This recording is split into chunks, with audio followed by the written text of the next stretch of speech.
আজকে আমি যে রেসিপিটা শেয়ার করব সেটা ছোট বাচ্চারাও পারবে যারা নতুন রান্না করতে শিখছে। এখানে আমি আলু কেটে নিয়েছি, বটবটি, কড়াই, পেঁয়াজ, গাজর, আর এখানে কড়াইতে সাদা তেল দিয়ে আমি একটু বাটার দিয়ে দেবো আর গোলমরিচ গুঁড়ো। যেহেতু দারচিনি তেজপাতা একটা দিতে হয়, কিন্তু আমাদের ছিল না সেজন্য দিইনি। আর এখানে কুচনো আদা রসুন দিয়ে কিছুটা হালকা করে ভেজে, সব কিছু কিন্তু আধ ভাজা করতে হবে, মানে পুরো ভাজতে হবে না। এখানে পেঁয়াজটাও ভেজে নিয়েছি। পেঁয়াজটার ওপরে এবার দিয়ে দেবো আমি মাংসের টুকরোগুলো।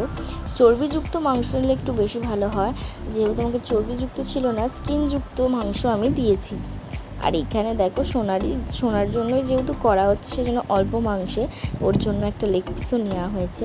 এইটিকেও আমি ভালো করে নাড়াচাড়া করে নেব। নাড়াচাড়া করে নেওয়ার পর এইটাকেও আধ ভাজা করে তার উপর দিয়ে দেবো এবার আলুগুলো।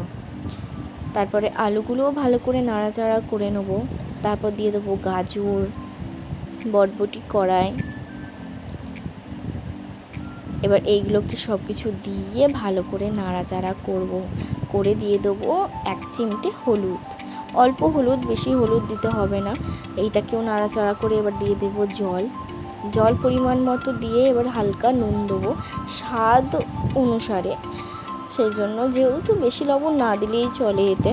এখানে এবার প্রেসার কুকারটা আমি বন্ধ করে দেবো।